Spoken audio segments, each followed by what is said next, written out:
Before we get started, I just want to quickly mention that I do spoil the name of the next expansion that was leaked. If you're trying to avoid that, this video throws that at you, so I don't want to be the kind of person who's like, no spoilers, haha, just kidding, spoilers. Also, obviously spoilers for all of Shadowlands, so, you know, on with the video. So now that we're at 9.2, and we've seen basically the main story of Shadowlands throughout its entirety, with both the Jailer plot and the Sylvanas plot, and all the plots in between, I figured I might as well give my opinions on the entire thing, and to kind of spoil things a bit, I'm not...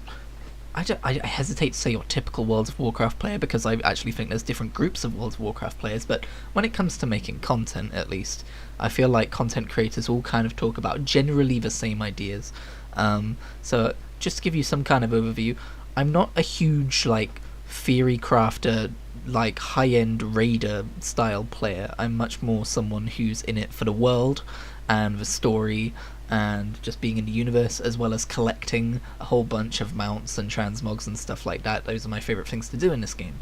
So with that in mind, there are going to be some things that you might expect to hear me criticise that don't really get mentioned, and there are other things which you probably are expecting and will probably be criticised. I'm gonna try and keep this fairly general, because I'm guessing if you're listening to this video, then you probably have been around the bush with this topic more than a few times with various people. I just thought that since the next World of Warcraft expansion is being revealed, how far away? Like a few days from now? I figured I should get my final thoughts of Shadowlands out before that colours my kind of interpretation of what I'm expecting from the future, what I think they should do, shouldn't be doing, all that kind of thing. And maybe I'll do another video about what I want from that as well. So something I want to start with is, in regards to speculation around the next expansion, I've seen a lot of people being like, thank God we think it's going to be on Azeroth, or please for the love of God, no more cosmic level stuff. And I actually want to push back on that a little bit, because while I think Shadowlands had some missteps in those regards, and that's probably why players now think they hate cosmic level stuff, it's actually some of my favourite stuff in World of Warcraft. So I first really properly started playing Mists of Pandaria, right? So back around then, my favourite setting in the game was Outland. I love it when World of Warcraft gets extraterrestrial, and I find that the expansions that I find the most boring, like Battle for Azeroth, are the expansions that are set on Azeroth and are like, let's go back to basics, Alliance versus Horde, isn't that fun? No, it wasn't. Please never do that again. I'm much more interested when we go to space. There's another planet and it's been blown up, and it's not really in space, it's in demon space. It's in the Twisting Nether. That's fascinating, although story wasn't really a major part of that expansion. It was the first expansion, and there were different design decisions back then. My favourite part of Battle for Azeroth, even though it's not really extraterrestrial, was when we went to Najata. Fucking hell, I blanked on the name, man. Because that felt unique and cool and different, and not terrestrial and expected and maritime humans, which I'm just so... I live in a port city, I see that shit every day. I don't need it in my fantasy where I go to escape. So yeah, getting back to Shadowlands, the idea... Well, let's just say the second Sylvanas shattered the sky, I was bolt upright in my chair. I was all in. I was like, where are we going? What is this? And like, crossing the veil of death and going to see what the afterlives are like is a concept that even now I adore. And I'm so delighted with what they did with it in terms of Bastion, Ardenweald, Maldraxxus, and Revendreth. They are all so unique, so distinct, so aesthetically diverse. Stepping into Bastion for the first time when leveling was one of the most magical moments I've ever had in this game, and that's saying quite a lot considering that this is one of my favourite games ever made, definitely my most played game of all time. When I'm having one of my most magical moments in one of my favourite universes, that's a pretty peak moment for me. So yeah, I absolutely adored it. Now when it comes to like Covenant sanctums and Covenant abilities and stuff, I liked Covenants in concept because it reminded me of the class order Halls of Legion, which I will never stop praising, but ultimately I didn't like make 4 alts the way I thought I would. It's still kind of a project in the back of my brain that I need to get back to. I've got a Bastion ult, I've got a Maldraxxus ult, and I've got a Revendreth ult lined up, but the problem is I think I took too long, and the 9.1 storylines, by that point we've kind of learned everything that you would have learned in those campaigns anyway, so going back to it, it's a little bit like, well, what am I going to learn? And there's still something to be said for experiencing it yourself, as I'm learning currently while questing through some of the Northrend stuff. Like, this is like the Vrykul stuff I already knew, but witnessing it for myself, I'm like, oh, you know, this is cool. So I should probably still get back to that, and I want the cosmetics as well, obviously. I want all the Revendreth gothic-looking cosmetics for sure, especially that flying gargoyle. My god, could I stop getting messaging notifications? I think this is definitely going to be one of those expansions where an expansion or two from now, when things are way more easy and soloable, it's probably going to be one of my most farmed expansions, where I go and get a whole bunch of the cosmetics. It's especially a wonderful step up from BFA, where, like, for instance, in Legion, when you got to like the Paragon stuff, the caches had all these mounts and stuff. In BFA, all of those mounts were just horses. It was just a horse, especially for Alliance. I know in when you're a Horde, you've got different things like dinosaurs and cool shit like that. But Alliance, it was just like, I don't know, man, throw another fucking horse at them. We haven't got much of a budget this time around for some reason. And the new horse model is cool, but come on, there's only so many horses you can give us. And I like horses in the game, not in real life. I'm not a horse person, but, you know, they're fine. Got nothing against horses. If they don't kick me, I won't kick them. I fed one an apple once, that was cute. Anyway, sorry, I'm getting away from the point. So fundamentally, thematically, I'm a fan of Shadowlands. The jailer is shit. Let me just put that out there. I think after all the, ooh, what's going on? Who's the big bad of BFA that everyone hated? Blizzard really wanted to make like a, here's an obvious big bad with the jailer, but I think something they neglected to really consider is that we like a big bad that has kind of like storied lore behind them, that has a defining characteristic and emotional drive beyond just, I'm going to remake reality. Oh, the pattern is flawed for 2 years. And you could argue we got that in Sylvanas Windrunner, but that's an entirely different kettle of fish. I think the novel Christie Golden wrote about her really actually does a lot of work for making her character better retrospectively. And the judgment she got towards the end of 9.2 also really helped a lot with that, because a lot of the things people hated about Sylvanas is that they thought she was going to be another Kerrigan. I've never played StarCraft, but I understand the concept. But for most of Sylvanas's post-burning of Teldrassil character arc, people just straight up didn't like her character direction, and I count myself among those. Not one of the vocal outcriers who thinks that she's absolutely shit.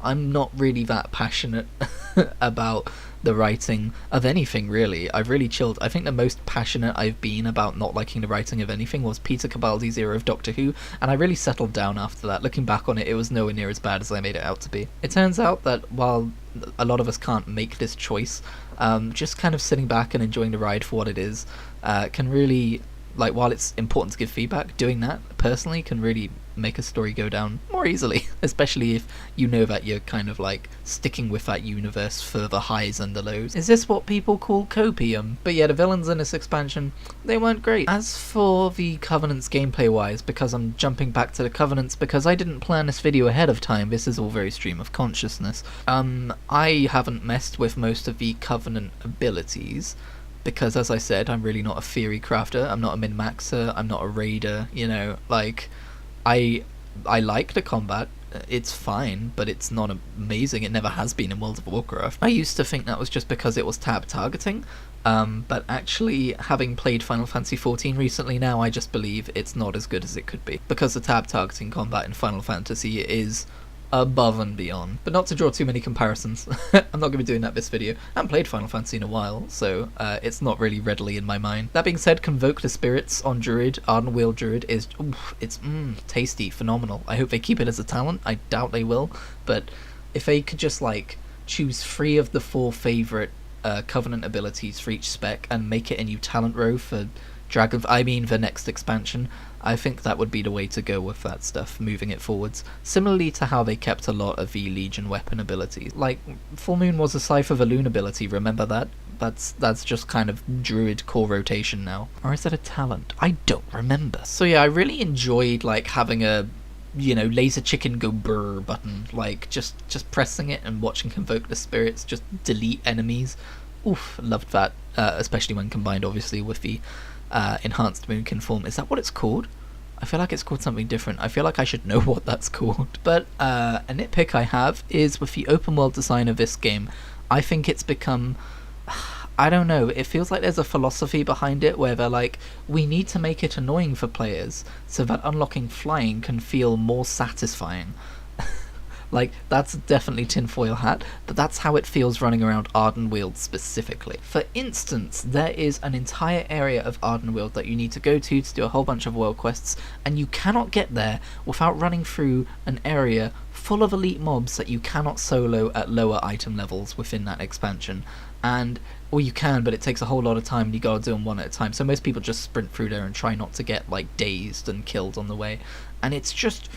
Man, I'm a druid. I've got sprinting and I've got prowling in cat form, and I'm just like, how do other classes cope? You've also got zones like Revendreth, which are a pain in the ass to navigate without flying because of all the massive rises, and you've got to go and get the elevators, and there's a whole bunch of enemies between you and the elevator, and it's just like, why did they do that? When you consider that alongside the Maw, with like the way they took away mounts, at least until 9.1, it really feels like they had this design philosophy that inconveniencing the player and annoying them is good for gameplay because we can make it satisfying to solve the problem that we created. And while I think we've already seen steps to taking that away from open world gameplay design in recent patches, I hope that's permanent and we don't get it back in Dragonflight, because it's something you don't really think about. Like, I really had to, and I figured this out months ago, but I really had to think about why I was getting frustrated playing the open world stuff in this expansion. But it affects your day-to-day gameplay, and it's annoying as hell, and they need to stop it. Speaking of the Maw, how did I feel about the Maw? Well, Venari is still tentative with me on my main character. That's how I felt about the Maw. For maybe a couple of weeks, I was like, well, this place is kind of cool. It feels like a patch zone before a patch zone happens. But then I was just like, I'm bored of running around now. We should talk about Torghast as well. I don't think Torghast is as bad for players like me who aren't trying to min-max, who aren't trying to craft their legendaries as quickly as possible, who don't need to do it, like, what was it? I don't even remember, like 2 or 3 times a week, every week. So I would instead just go in occasionally and kind of enjoy my runs. At the same time, though, because of that, they kind of felt slightly pointless to me because I wasn't necessarily going in there to try and get all of the fallen ashes that I could, or whatever they were called. I don't even know what the currency is called. That being said, I do think the gameplay of Torghast was trying to emulate the greater rifts of Diablo 3, and I don't think that's possible within the combat system of World of Warcraft. What's fun about greater rifts in Diablo 3 is charging through them as fast as you can, dealing massive damage with your, like, it's like an action RPG, right? Whereas World of Warcraft's very stop, methodically tab, target, cast your spells, especially if you're a spellcaster. Maybe it's more fun on melee classes. It just took too long. There wasn't enough environment variation, and the one thing I will say about it is the kind of powers, the anima powers you could get were cool. These days, especially in World of Warcraft, there's very little, kind of builds within specs, and Torghast brought a lot of that. Like, even to someone who, like me, who doesn't do a lot of min-maxing, I can be like, okay, well, I've got this ability that makes my entangling roots harder to break, so I should probably select this ability that makes entangling roots do damage. Like, I'm building an entangling roots build, And that's cool as heck, because I don't bother with entangling roots in everyday life. And the coolest a druid has ever been depicted in the lore was, at one point, Malfurion Stormrage, in a rare moment of druidic coolness, basically strangled someone to death with entangling roots. I'm like, why isn't there like a spell like that instead of just rooting them in place? And that's what this build does. But anyway, I'm sorry, you're probably sick to death of hearing about Torghast at this point, so let's move on. Korthia didn't... Korthia was okay. Korthia was fine. Korthia was cool. I don't think I really played that much during 9.1, so that's probably why I'm ambivalent about Korthia. The design of Korthia and the design of Zereth Mortis has something which I really don't like, where it feels like the system's designed so it's like, oh, wouldn't it be more interesting if instead of just like the way we used to do it, where rares can drop a piece of gear for players, they have to like collect all these different fragments of something and then take it to something and combine those fragments together to make a piece of gear which they then need to choose a thing on. It's like, maybe this is fun for min-maxers and theory crafters, but to me it feels less like instantly gratifying. And because of that, like, World of Warcraft is not a game with much instant gratification, you know? Like, because of that, something essential is missing. Just gonna hop in here from the future and say that I'm aware that doesn't sound like any system they've actually put into this expansion.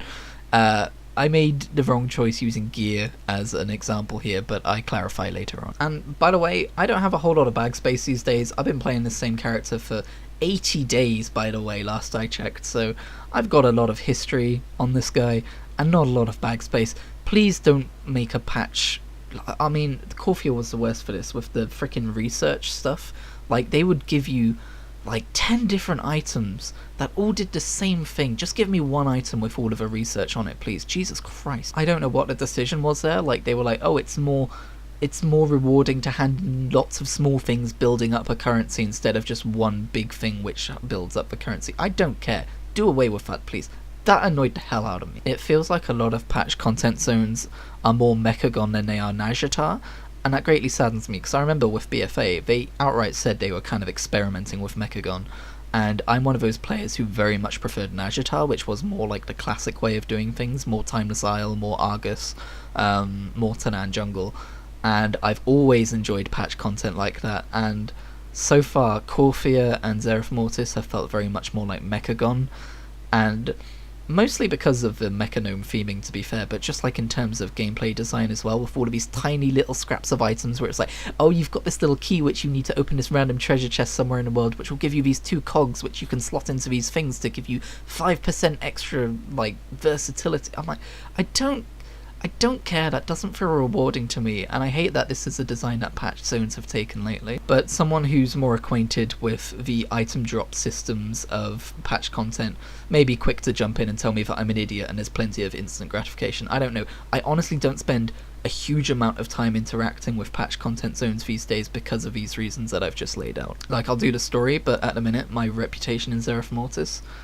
should we talk about reputation grinds? Reputation grinds are fine, but lately lately Blizzard can't seem to decide on where you should get reputation from, and again, it feels piecemeal, similarly to how, like, gear upgrades feel piecemeal. It's like, oh, you get a scrap from over here, and you get a scrap from over there. Over here there's daily quests, but over there there's world quests, and it's like, ugh. Like, again, it doesn't feel like a cohesive and whole experience, you know? It feels less like a chunk of stuff to do and more like disparate scraps of things to chase after. And I think we're coming towards the end of this video now. Like, again, I'm not making an hour-long video about every tiny thing about the expansion. Let me know in the comments if I missed some major thing you thought I would talk about but didn't. But one of the criticisms I would leverage at this expansion is, especially for people like me, who's very, you know, into making different characters, into collecting different transmogs and mounts and stuff.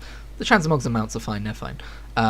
But the in terms of making new characters, this expansion, there was literally, unless you count the very beginning with allied race Death Knights, which is a very niche thing, there was no new reason to make a new character. There was no new class, there were no new allied races, which I was very disappointed to see. I wanted to see allied races be a system that they continue to build on. But also, like, at this point I'm quite well acquainted with every single class in the game, and I think it would be really cool to see a new one. Although, I guess we're getting into the other video I want to make territory now, but like, in terms of what I'd like to see from Dragonflight, I would take a class skins idea. If anyone's not familiar with that, Talias and Inevitable did a video on them a while ago, but the idea is that you're still a hunter, but you're a dark ranger instead, and your abilities look different because of it, that kind of thing. I just want more reasons to create more characters to write more backstories for, basically. Allied races were cool as heck, and as an Alliance player, I was kind of disappointed with the last 2 that we got.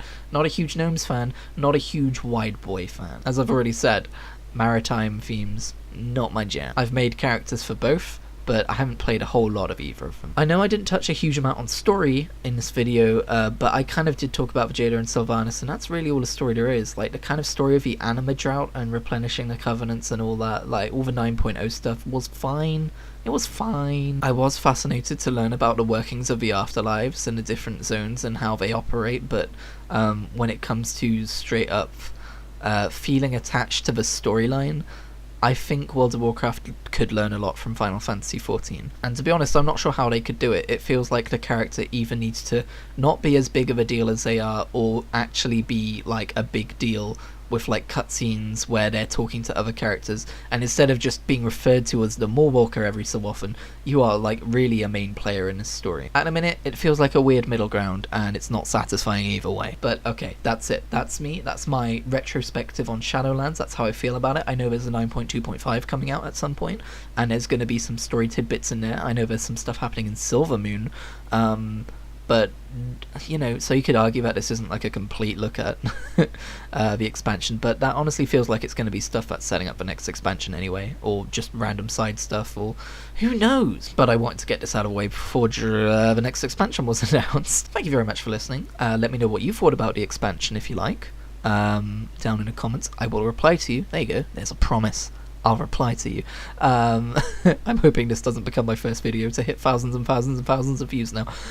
Anyway, I'll see you in the next video, which might be called What I Want from Dragonflight. God knows. I mean, the next expansion. Shit. We all know what it is by now. See you then. Oh, and I wish they'd done more with Bolvar. He's just kind of there. Oh, and the soundtrack was amazing, by the way. One of the best of all expansions. Okay, I'm really going for real now, bye.